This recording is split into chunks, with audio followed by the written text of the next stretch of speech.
Jan in Chicago. Hey, Jan, thanks for listening to WCPT. What's up? Hey, Tom. It's a privilege to talk with you.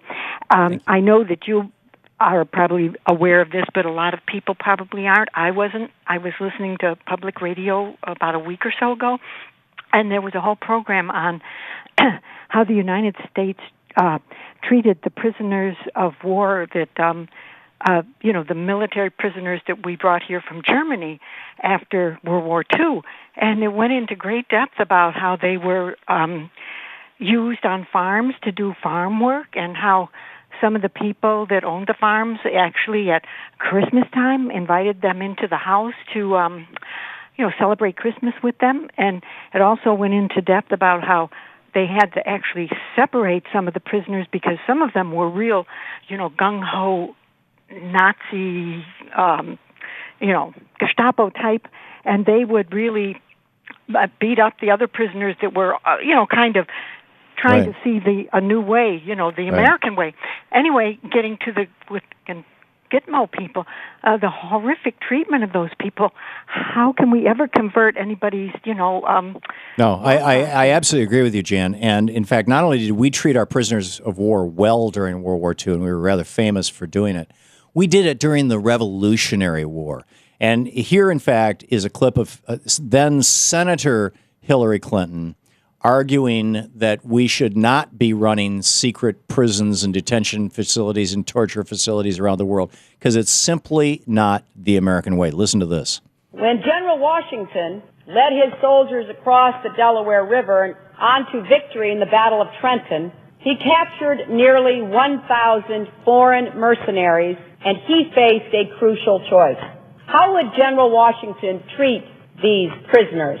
The British had already committed atrocities against Americans, including torture. As David Hackett Fisher describes in his Pulitzer Prize-winning book, Washington's Crossing, thousands of American prisoners of war were treated with extreme cruelty by British captors. There are accounts of injured soldiers who surrendered being murdered instead of quartered. Countless Americans dying in prison hulks in New York Harbor. Starvation and other acts of inhumanity perpetrated against Americans confined to churches in New York City. Well, you can imagine the light of our ideals shone dimly in those early dark days, years from an end to the conflict, years before our improbable triumph and the birth of our democracy. General Washington announced a decision unique in human history, sending the following order for handling prisoners.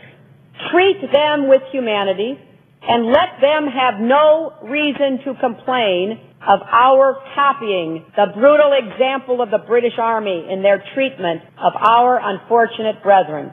George Washington understood that how you treat enemy combatants can reverberate around the world. We must convict and punish the guilty in a way that reinforces their guilt before the world and does not undermine our values. There you go. And that was back when Bush was president and she was a senator, and she was pushing back on, let's not even establish this insane system. And Jan, there's a long tradition.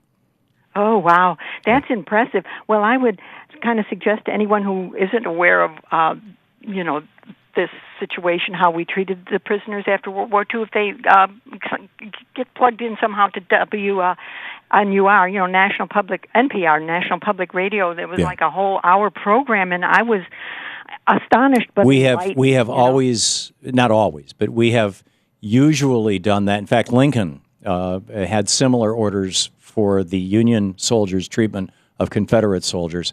This precedent that George Washington established, with the single exception of the Bush administration, has you could argue the internment of the Japanese, but it has always been a part, if not the front and center of American standards. Jan, thank you for the call, and you're absolutely right.